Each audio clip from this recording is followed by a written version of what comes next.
माँ और बेटी। एक सौदागर राजा के महल में दो गायों को लेकर आया। दोनों ही स्वस्थ, सुंदर और दिखने में लगभग एक जैसी थी। सौदागर ने राजा से कहा, महाराज, ये गायें माँ बेटी हैं, परंतु मुझे यह नहीं पता कि माँ कौन है व बेटी कौन है, क्योंकि दोनों में विशेष अंतर नहीं है। मैंने अनेक स्थानों पर लोगों से यह पूछा, किंतु कोई भी इन दोनों में माँ बेटी की पहचान नहीं कर पाया। कृपया मेरी समस्या का समाधान किया जाए।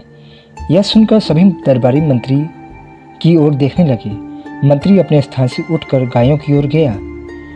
उसने दोनों का बारीकी से निरीक्षण किया, किंतु वह भी नहीं पहचान पाया कि वास्तव में कौन माँ है और कौन बेटी। अब भी मंत्री बड़ी दुविधा में फंस गया। उसने सौदागर से एक दिन की मोहलत मांगी। घर आने पर वह बहुत परेशान था। उसकी पत्नी इस बात को समझ गई। उसने जब मंत्री से परेशानी का कारण पूछा तो उसने सौदागर की बात बता दी। यह सुनकर पत्नी बोली, अरे बस इतनी सी बात है, यह तो मैं भी बता सकती हूँ।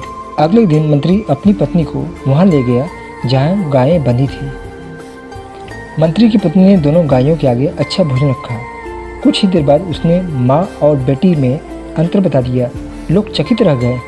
मंत्री की पत्नी बोली, पहली गाय जल्दी जल्दी खाने के बाद दूसरी गाय के भोजन में मुंह मारने लगी और दूसरी वाली ने पहली वाली के लिए अपना भोजन छोड़ दिया।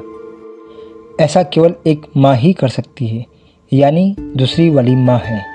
माँ ही बच्चों के लिए भूखी रह सकती है। माँ में ही त्याग, करुणा, वात्सल्य, ममत्व के गुण विद्वान होते हैं। इस दुनिया में माँ से महान कोई नहीं है।